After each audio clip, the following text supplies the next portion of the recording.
Hi, everybody. Good to see everybody here. Welcome again to those I saw before, and really good to see everybody. I'm Jason Robison. I'm the Chief Program Officer for SHARE, and welcome to this presentation. Thank you all for putting your names in the chat. In a second, I'm going to share my screen. I think we may have somebody from SHARE to help out. Brian was here last time. I'm not seeing him this time. Are you with us, Brian? Yeah, I'm here.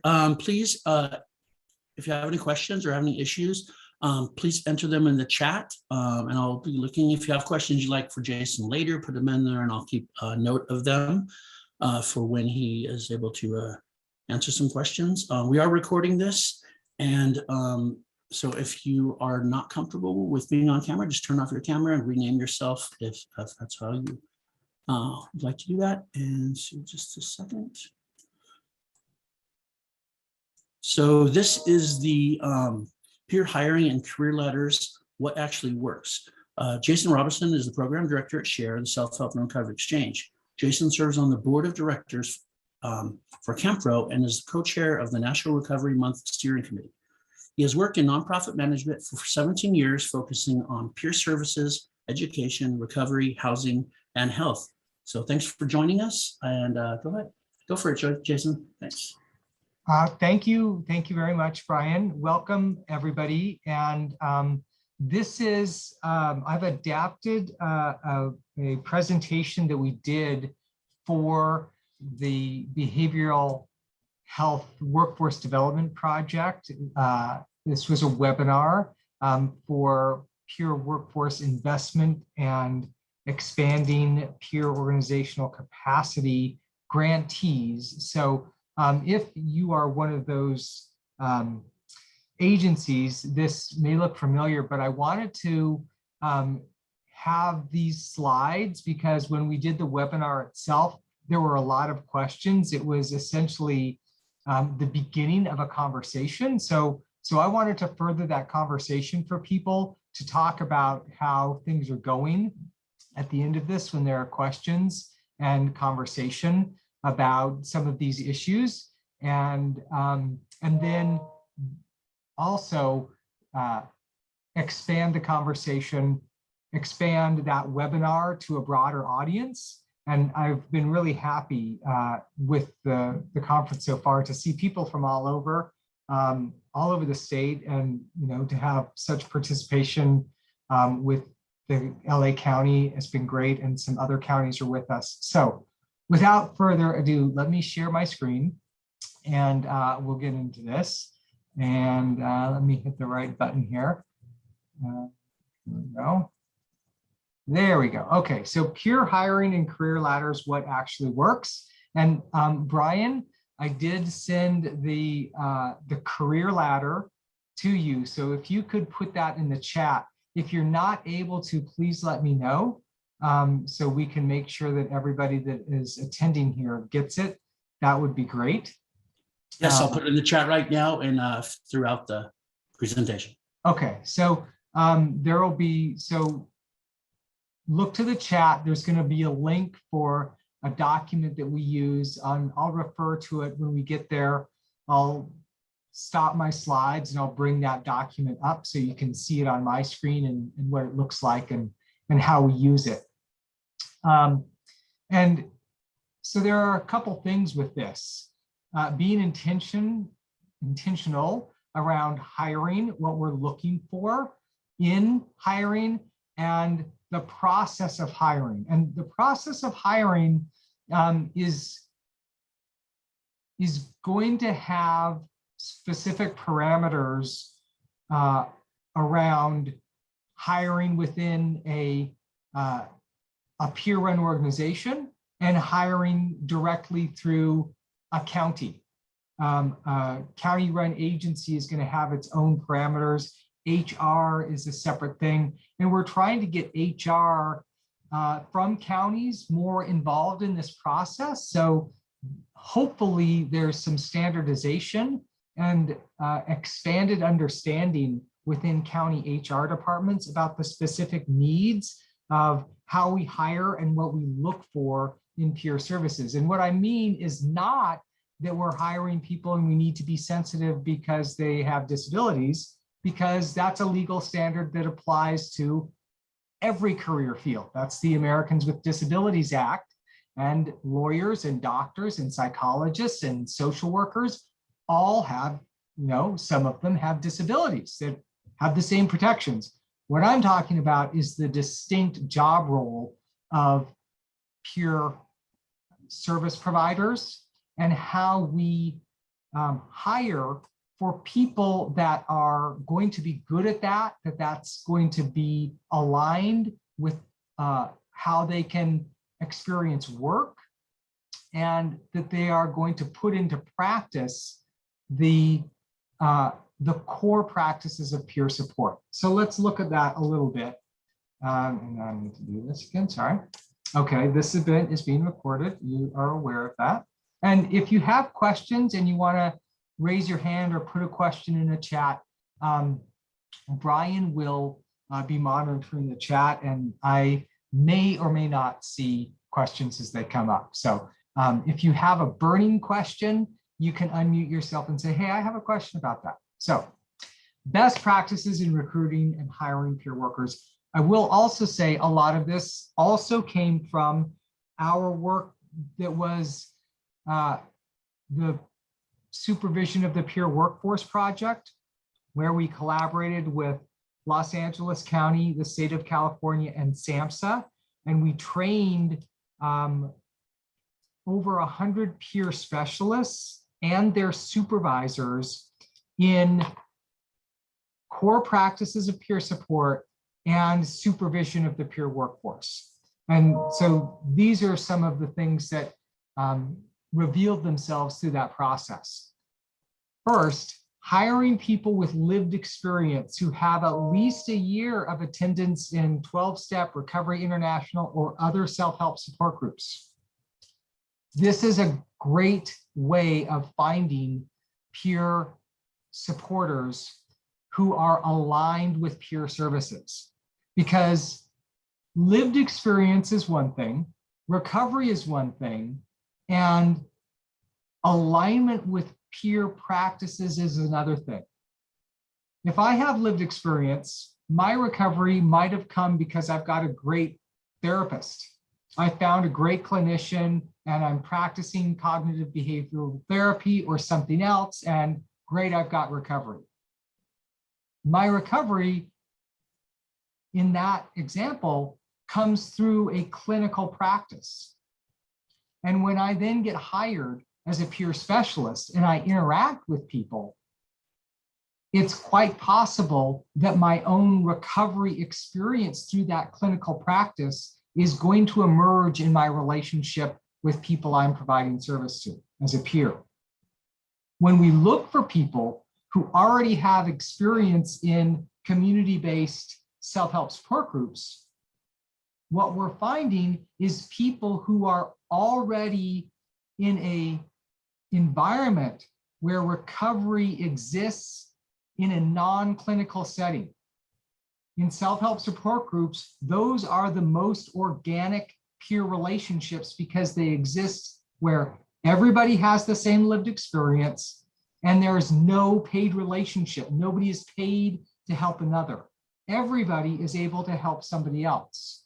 So in that context, when we're finding people who've got that experience through hundreds of self-help support groups that are out there for people with all kinds of life issues, we're likely to find people who have already developed practice and skills within the core concepts of peer support.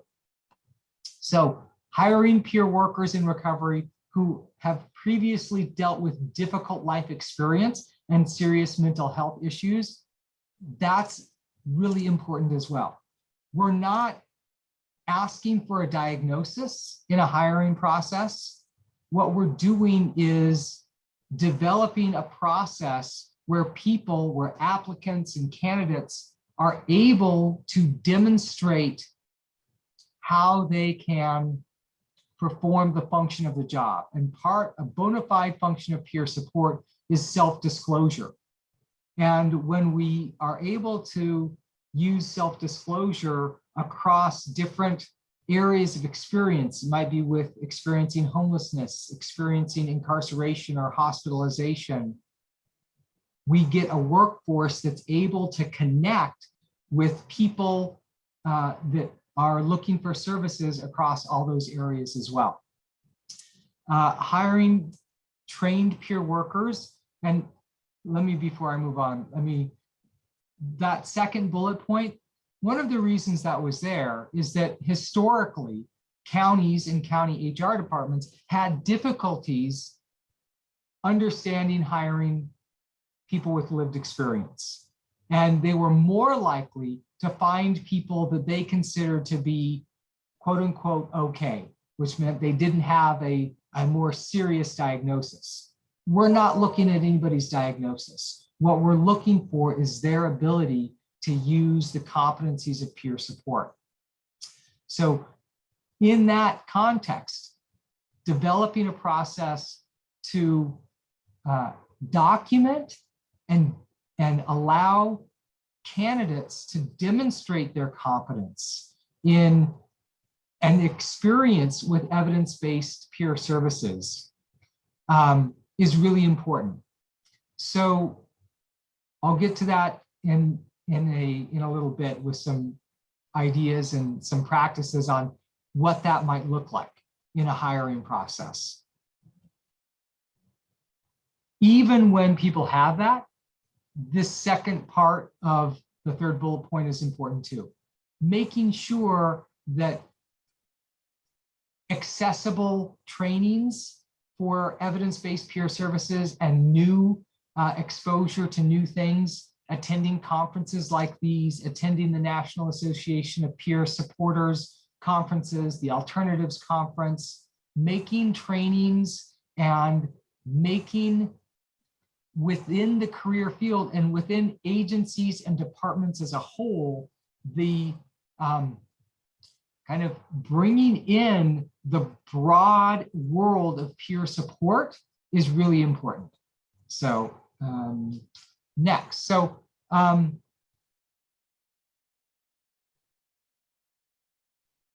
some of the basics, making sure there are clear job descriptions that have peer support workers doing evidence-based peer services rather than assisting clinicians. And I realize some of this in terms of a job description is going to be program specific, role specific, agency specific. It might involve documentation, it might involve administrative duties. That's all fine. It's really important that those job descriptions are also specific to the practice of peer support, and that the role within the agency or organization is consistently oriented toward performance in peer support rather than anything else. Training all staff on peer roles and effective anti-stigma and discrimination materials and approaches is really important, because even when there's not stigma, there's silos within service delivery. And we want to make sure that peer support specialists and the role of peer support is clearly understood agency-wide and organization-wide. And this is particularly true for county agencies, directly operated clinics, or community-based organizations that have clinical services as well as peer support. Arranging for new peer workers to have mentors who are not their supervisor will help them be acculturated to practices within the agency. And trying to create a mentorship program, developing mentors that can help other new staff is also a great way to develop and to get people to see if they They might have and might want to pursue supervision. They might have the skill set for supervision or might want to pursue it because it's a different role entirely. So wherever possible, have peers trained by peers and supervised by peers. And this is peers with the big P. So it's peer specialists and peer supervisors. Have people trained by people that have experience providing peer services. Make sure supervisors are practicing collaborative supervision, i.e. trauma-informed developmental model and data-informed plans of action. Create opportunities for career advancement.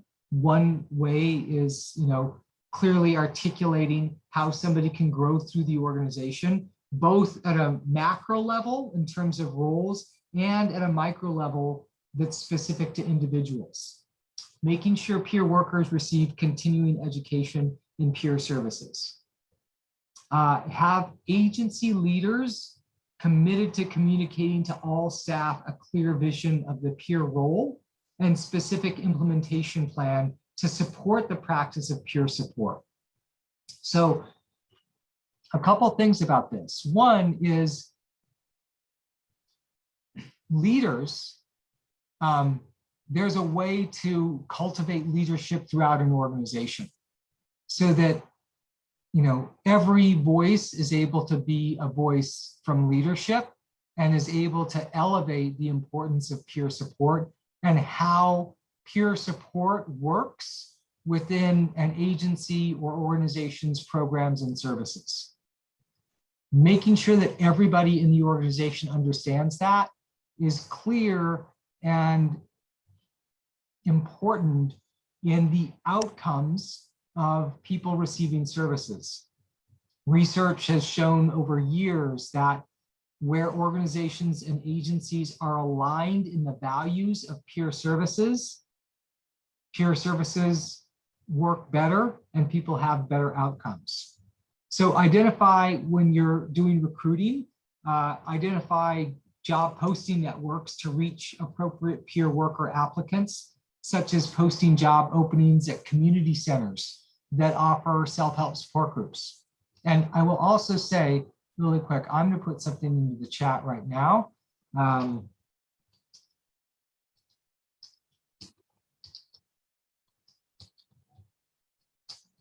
Thank you. Okay. I think I've got it right. Yes, I've got it right. So in the chat, I put a peer jobs at shareselfhelp.org. That is, we recently developed a website to post all peer jobs throughout California. So agencies can send us their job postings. We'll put them up on that website. It automatically populates to Google Jobs and Indeed, and we get it out to the peer networks across the state. So we get it to CAMPRO, we get it to the peer listserv, we spread it far and wide because what we're looking to help everybody with is a centralized place where everybody looking for peer support specialists and peer support specialists looking for programs and agencies that they want to work with to have one place where they can see all the jobs and all the applicants. So for right now, if people send us their job announcements, we'll put them in, and then as people apply, you'll be notified. So finding the right job posting networks and places where you're going to find peer support specialists or people oriented toward peer support is really important.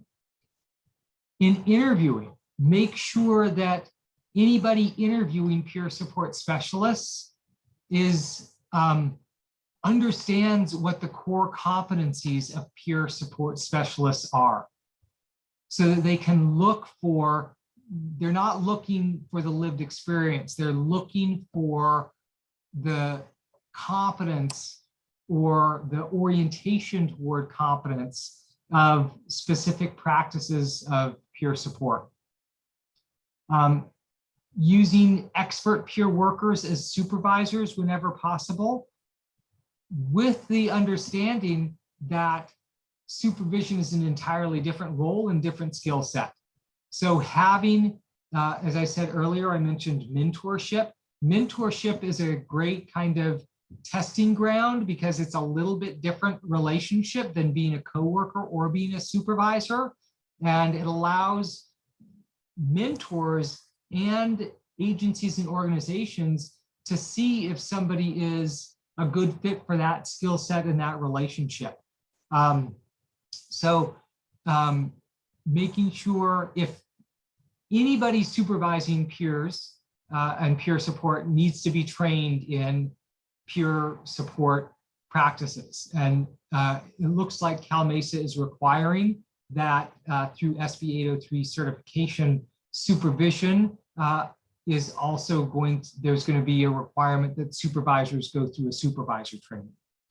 Have an agency plan to integrate peer workers into all aspects of agency work. That doesn't mean that peer specialists are doing things other than peer support or the core practices of peer support. It means that the peer workforce is an equal and equally elevated, recognized part of the agency's work. Assuring that 2 or more peer workers are assigned together and can support each other on a regular basis is important, because especially in integrated teams, when there's only one peer support specialist, that is a very difficult role, because the rest of the team, if not also trained in the role of peer support, is likely to not be aligned, or it creates opportunities for misalignment that can make peer support less effective. All right, so assessing competencies in peer practices and values. Looking at it, a couple things are really important. So one of the ways that we try and do that here is to look at disclosing the competence around using one's own lived experience to communicate with another, looking for a non-judgmental approach to people and situations, and looking for an orientation and a skill set that focuses on support rather than problem solving or fixing. These are 3 things that are integral to peer practices and to the role of peer support that we can test in the hiring process. So some of the ways that we do that would be, there's an orientation or a training for particular applicants, an interview process, and using scenarios in the hiring and application process. So one way, because disclosing is a bona fide job requirement, what we can do is we can say, how would you disclose in this situation? We're an agency that works with these kinds of individuals. Show us how you would use the peer practice of disclosure to connect with somebody. Using scenarios is a really effective thing. One of the things that we do in our hiring process is we bring people, before we bring people into a kind of orientation about the role of peer support, that people get before they submit an application. If people are interested, they send us a cover letter and we ask in the cover letter that it disclose their experience with self-help support groups. Based on the cover letter, we invite people into an orientation where we orient people to the role and the practice of peer support. Before they come to that orientation, we give them a set of scenarios. And we say, how would you handle these situations? In the orientation, we go over those situations a little bit so that it's really clear how we expect people to handle those situations using peer practices.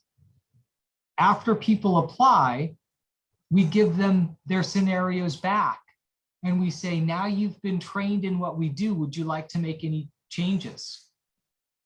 That allows us to see if they're trainable. And if somebody thinks they got everything right and their answers are terrible and they don't want to make any changes, that's not somebody we're going to want to hire. So the other thing that it allows us to do is we give people a second set of scenarios after the orientation. And in the orientation, we give people one of the answers to one of the scenarios that they haven't seen yet. And we tell them, this is a training.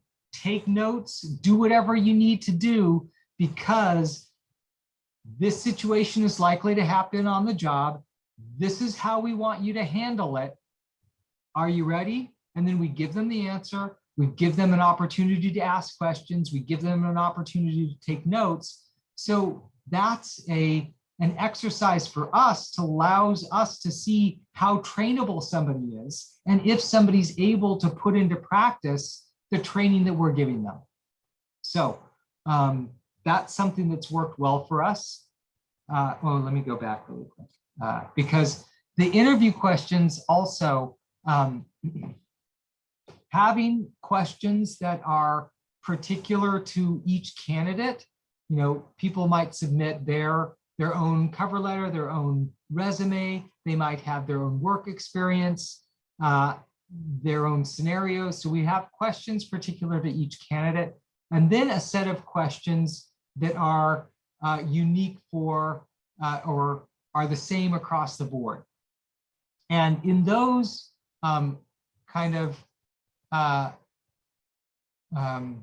questions I'll get to in just a second.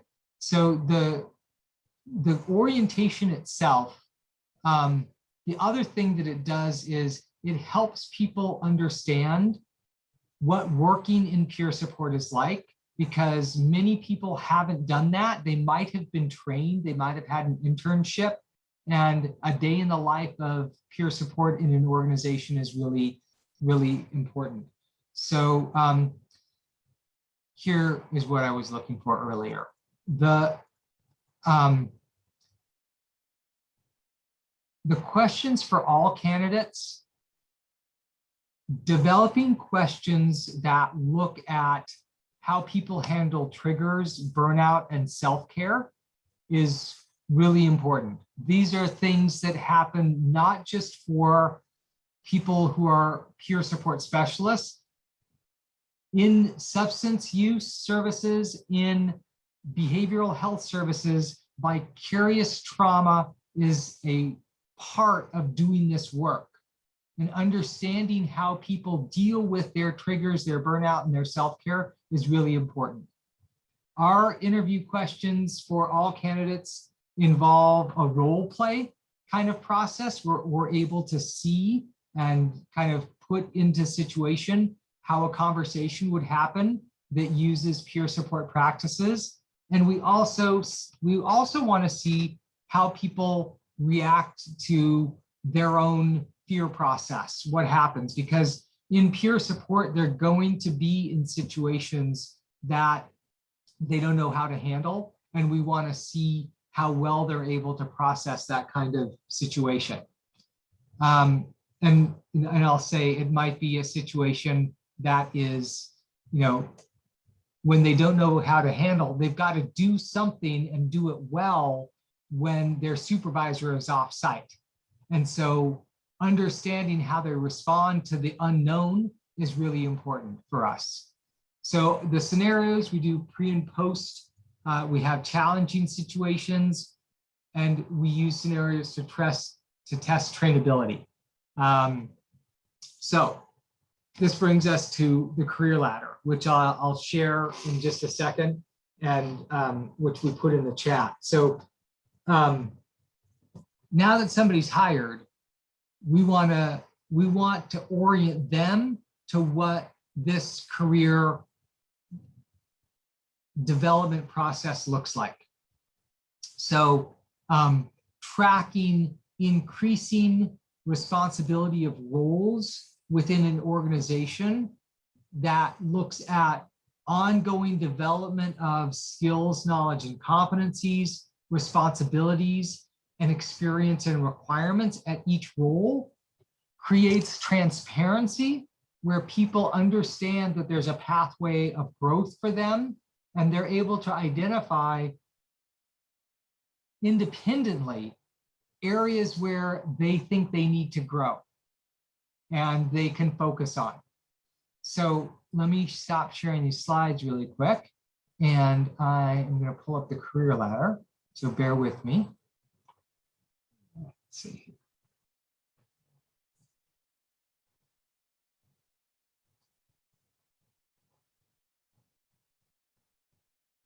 Okay.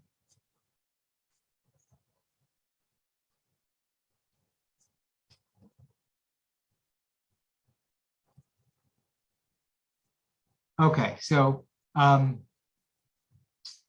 the career ladder. So we have a kind of two different tracks at the program level. We have peer specialists and peer bridgers. Peer bridgers work in our peer-run housing. Peer specialists work in our peer respites and our community recovery centers. So both Peer Specialist 1 and Peer Bridger 1 have similar components, Peer Bridger 2, Peer Specialist 2, and then for all those programs, those initial kind of frontline program service physicians move into supervisory roles as Program Coordinator 1, Program Coordinator 2, Manager 1, Manager 2, and Director. And then for each of them, we have specific criteria that we're looking for that qualify somebody for any of those roles. So you'll see Peer Specialist 1 and Peer Specialist 2 here are moving. The peer specialist is increasing their knowledge. So the first, knowledge of the SHARE toolkit, which is our specific peer practices, with proficiency with at least 15 tools. At the specialist 2, it's proficient in all of the tools. So there's an increasing kind of competency development. At the peer specialist 2 level, they've got to be able to model the agency mission and vision for others. That's not at the peer specialist 1 level. At the peer specialist 2 level, they've got to have some project management and follow through. They're not going to be a supervisor, but they're going to take something and they're going to run with it. They might have to put something together for a conference. They might have to do an event for residents or for people coming to the recovery center. So there's an increasing level of responsibility for Peer Bridger 1 and Peer Bridger 2, which are kind of the housing-based equivalent of peer specialists. You'll see the same kind of progression of responsibility and competency. And back down, we'll get a little bit more specific in terms of when we look at, down here.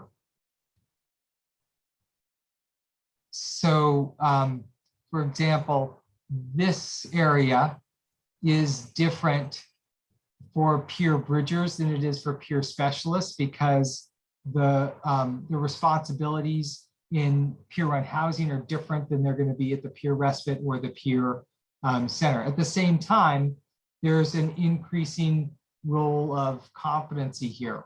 When we get to I'm sorry, I've got to move all your faces so I can highlight this. So the coordinator 1 and coordinator 2, again, they're building on these experiences from before. So they've got all the competencies for level 2. For the coordinator 1, the coordinator 2 has mastered all of the coordinator 1 things.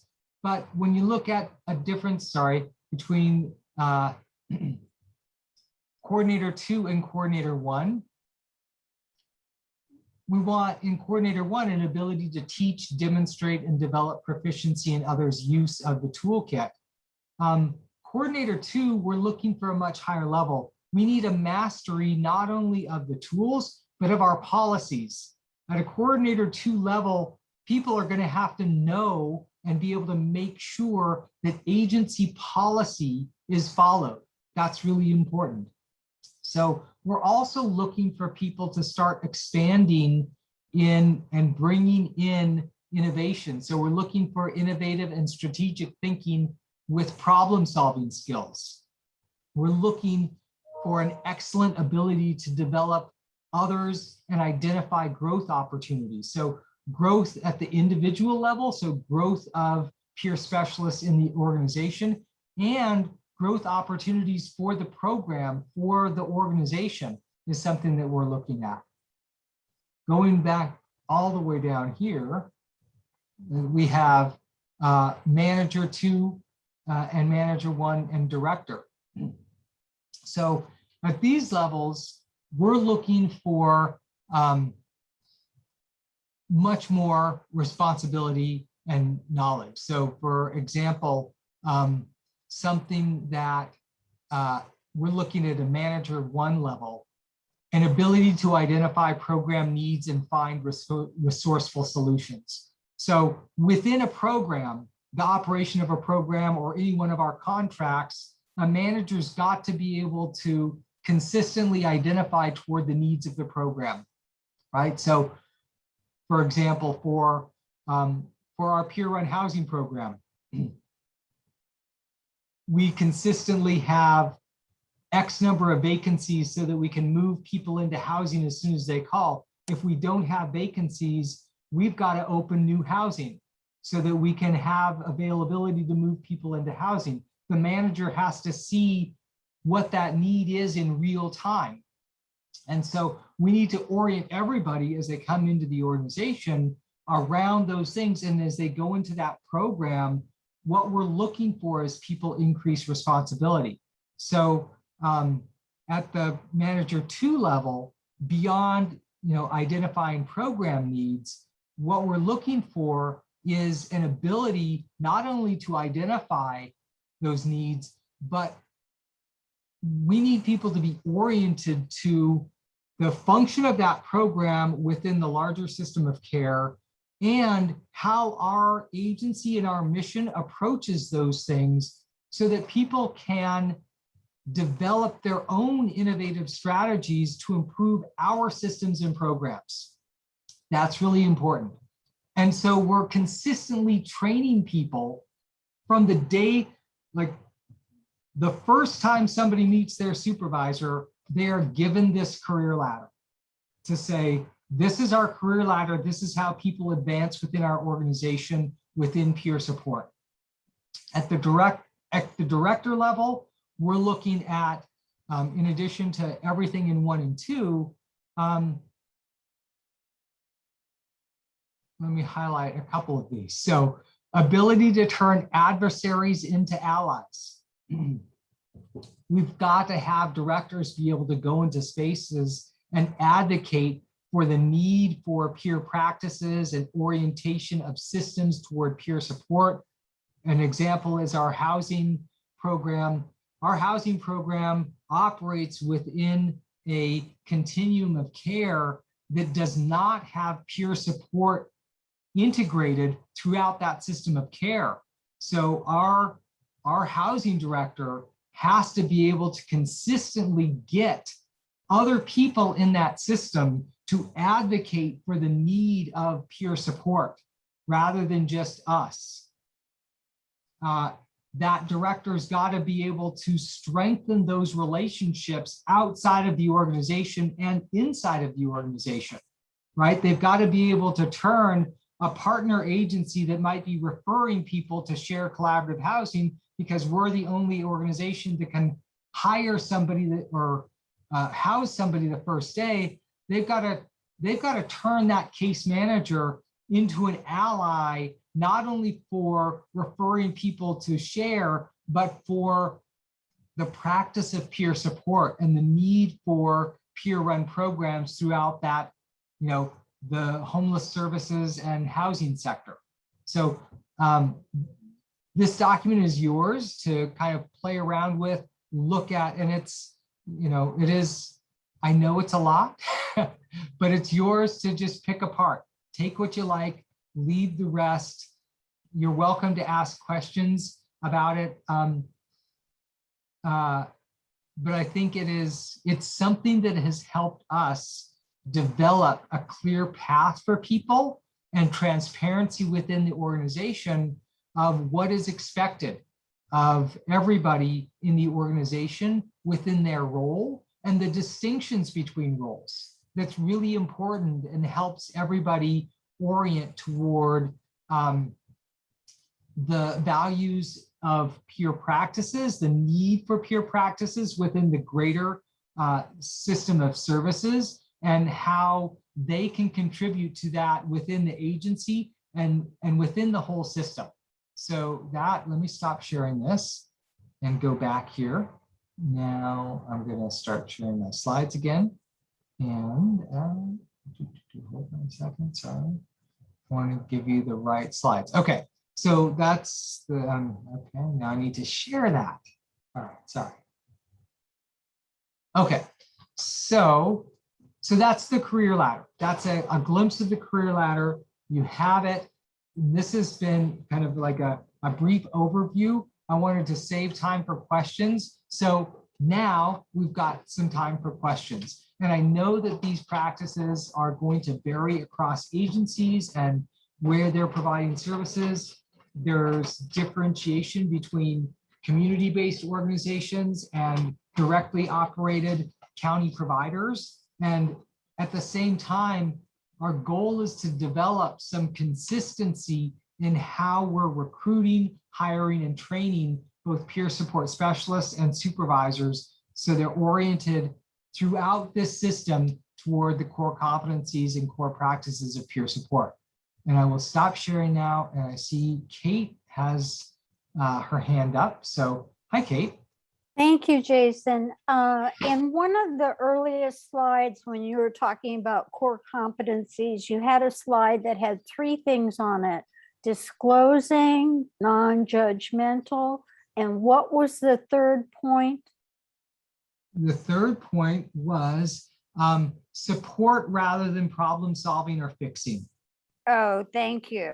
All right. Okay. And those are things. So one of the things that we often say is that we hire for attitude and train to skill, so that we're hiring with a specific lens or focus on how aligned and oriented somebody is to the core values and practices of peer support.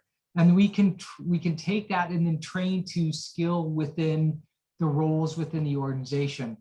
Those 3 things, disclosing, that is literally in SB 803. Disclosing is part of the job that's really important, that distinguishes peer support from other things. So looking at that, being non-judgmental in peer services is critical to developing a strong relationship. It's in the values, peer support values, and then supporting rather than problem solving. These are 3 really basic things that in that hiring process, we can really try and test to see if we're going to get somebody that's really oriented to peer support, because we don't want somebody with lived experience that's going to become a case manager and just start telling people what they think they should do. Not that that's what case managers do, okay? But that for sure does not work within peer services. Thanks, Kate. Other questions or comments, or how are things going for you? What works in your agency?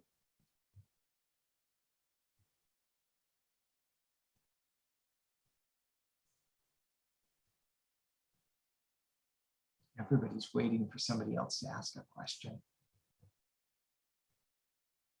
Trenda. Thank you. Great presentation, by the way. I was really excited to see that a lot of the things that you presented on are things that we are already implementing in our organization or within my team. And but I'd like to hear more about mentoring. So you talked about mentoring, just touched on it a little bit, and just can you expand a little bit on how you structure your mentoring and kind of some of the aspects that are included in that? Yeah, so doing things like that, one of the things that's really important is to make sure that it's not seen by anybody as a burden or an add-on, right? So taking a peer specialist who is already busy doing the work of the peer specialist and then saying, okay, now we want you to mentor this other person, that can be difficult. So we have opportunities for people to mentor others that they can choose. We have like a one sheet, like this is what this function is. Do you want to do it? This is how much time it takes. This is the expectation. And it also, it's an opportunity to have people in that frontline service role step into a different role to see if, because supervision is totally different and mentors aren't supervisors. At the same time, it's often kind of mirrors some of the way that a supervisor would look at things, because, you know, ideally what we're looking to do is support and build leadership and effective peer services. And if somebody is oriented toward that as a mentor and has a good experience, then they have a better idea whether or not they want to become a program coordinator or a supervisor. That's beyond, hey, I want to make more money, right? Like it's a different role. Do you want to do this different role? So good question. Thank you, Trenda. And Vera. Hi, Jason. Thank you so Hi. much. I was late, and hopefully I'm not repeating something that you've already asking you a question about something you've already presented, but I'm really impressed with the fact that your career ladder and all of those positions, it's so extensive, and it's encouraging, because it's like, yeah, we can go higher and higher and higher and higher to become a director. But I'm guessing that most organizations have maybe 2 levels or 3 levels. And so I'm curious about 2 things. One, whether you have presented this to any of the county mental health systems to kind of encourage them and train them and say, hey, this is where we're looking. This is what we're thinking in terms of peer support and how far we can go with peer support. And also what the reception has been. Because I think the average mental health supervisor who's not really informed about peer support is thinking like, oh my God, well, I only want to have a slew of peer specialists, and that's it. I've got room So for to 3 think peer beyond that. specialists on my team. Yeah, like what are we getting into here? But anyways, if you could comment on that, I'd appreciate it. Thank you. Thank you. And you haven't, it's not a question that's come up or something that I've gone over. So great, and thank you. It's good to see you. So I try and just like, you know, give stuff everywhere. I don't have a relationship with all the counties. I have given this, I give this to I've given this to Stephanie Welch at the state, who's in Dr. Galley's office. I've given this to DHCS. I try and get this out there. I've given this to Cal Mesa. I've given this to LA County. I can't get to every county myself. And I'm giving it to all of you who might be in different counties and have the relationship with that county to say, this is something that's used within a peer-run organization that we can find a way to replicate here within our county as we do this process. So my hope is that by sharing, it will continue to be shared. And if there are opportunities for me to talk to anybody in a specific county about our experience, I'm more than happy to, meet with anybody here and their county on how things are going and what our experience has been. I'll also say, to the point about kind of capacity, right? Because we have this capacity because we've grown for the last 30 years as a peer-run organization. We've got like almost 30 contracts that are doing peer services. So we need these supervisors. We need these levels of management, and we have the funding for these levels of management because we've got these contracts. Within that, there are always gaps, and there are difficulties in growing, and there are cycles of development. Like right now, we need to move a bunch of people up from the program coordinator level to the program manager level, and we're thinking, how do we get people there? Because our managers are moved up, they're in charge of contracts there. So we've got this need, and yeah, we can recruit from outside. And where do we have strength internally to meet that need? So one of the things that we do sometimes when this comes up, because it comes up predictably as we grow, is that we will have a trainee position where we will take somebody who might be a program coordinator and we'll move them into a trainee position where we're giving them some more responsibility to see if it's a good fit, and use that as an opportunity to develop those skills. So, and then we try, and sometimes it works and sometimes it doesn't. We've had people go into that position and say, I don't like it. I don't want to do that. Great. Thank you, because you're great at what you do right now, right? And we try and make it open within the organization. So good question. Carrie and then Jared. So mine is just really, really quick. The struggles that we have because we've been working together for a while. Would it be possible can I share the recording for this training with my management team? Absolutely. And HR and anybody else who I think, okay. Everybody. Awesome. And they can follow up with questions, share it with them, give them the materials. And if you want to set up a follow-up conversation with you and me and them, all for it. Okay, awesome, Jason. You just made my week. Thank you. Oh, thank you. I'm glad. Okay, Jared. Hello. Thank you so much for the presentation. I really appreciate it. I've actually reviewed it in the past, but just with my own eyes. I haven't heard all of this, so it's very nice to put a face and a voice to it. My question was in the chat. It's just because I understand that we're in a developmental stage as a state. Yeah. I am a peer support specialist. I'm very interested in the development and vision, I guess, for peer support and how it's going to be integrated into the more broader healthcare system.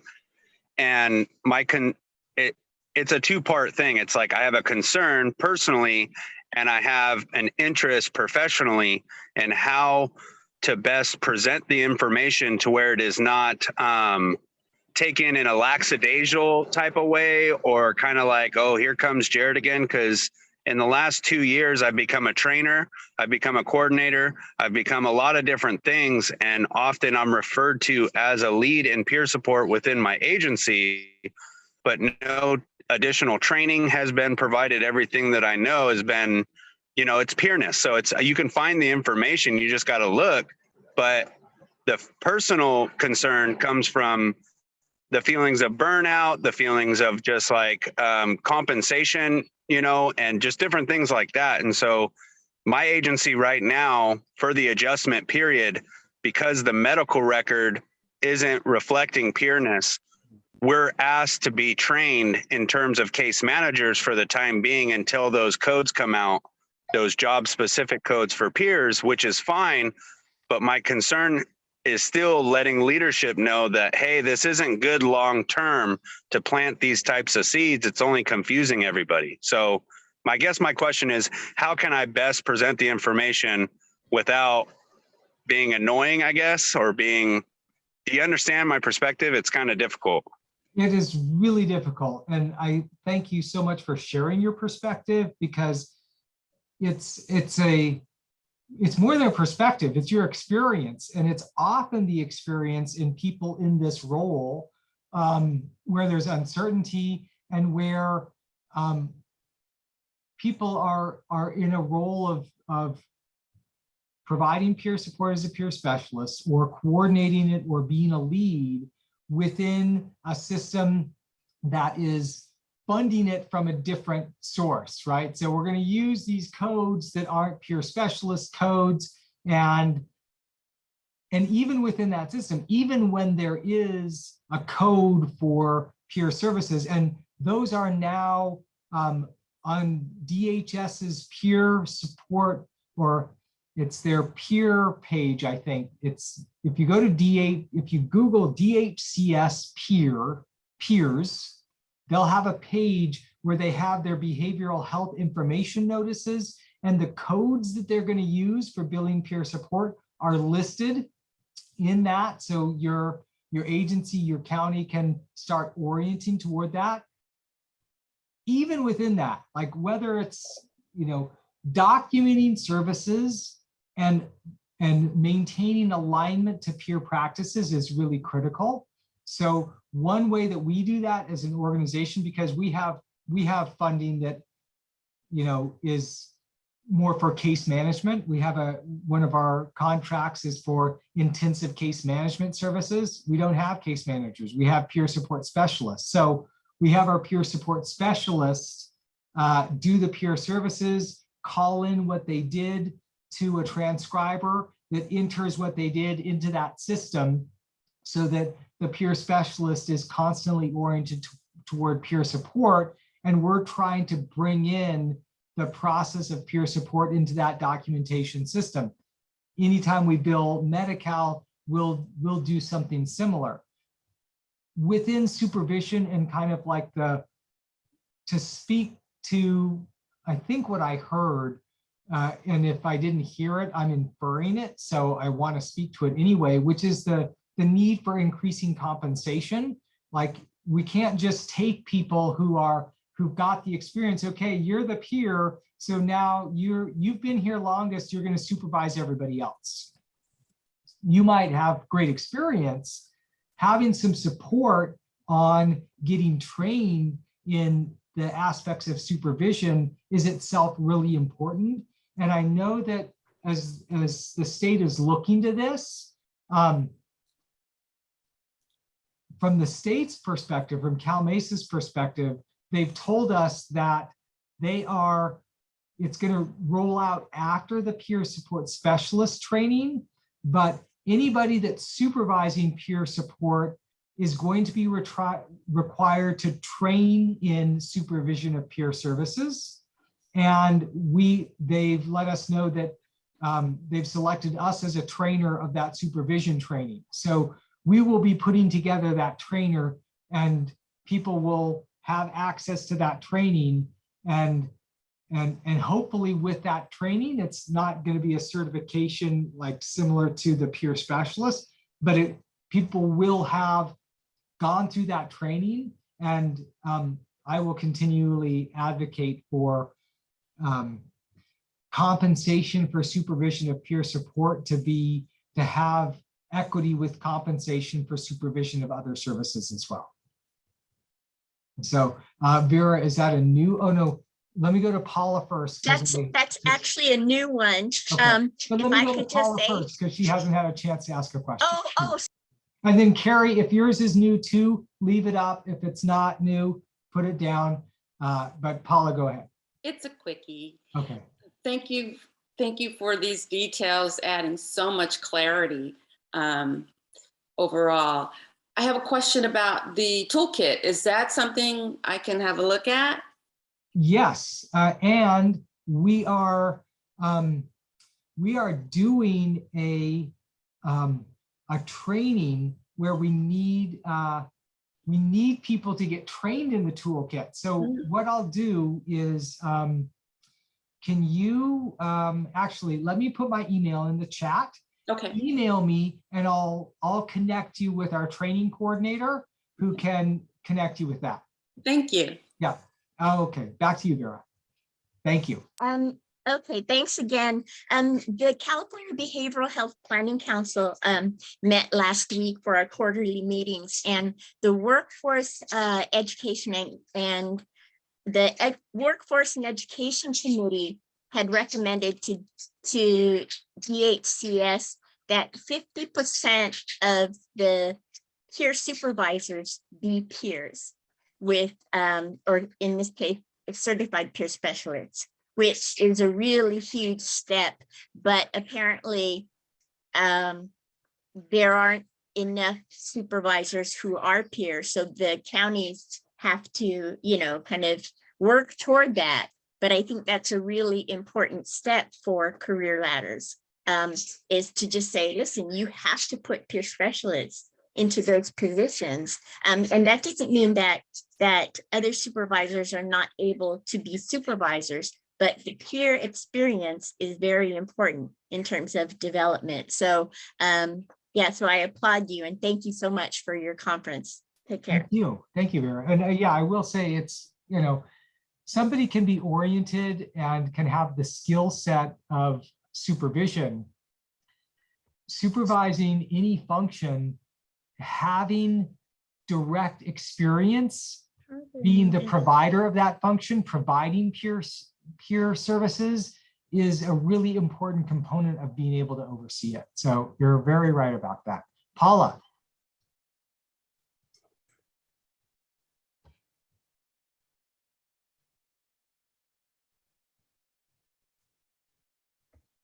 Paula, I think you're muted. You took your hand down? Yes, I have lowered my hand. You have lowered your hand. Okay. All right. Itchy keyboard finger. Sorry about that. That's okay. No problem. We've gone into lunch and I don't want to keep people from sustenance. So please enjoy your lunch. It's been wonderful having you here. And we're really happy that you're all here. So enjoy the rest of the conference and I hope to see you all soon. Bye-bye.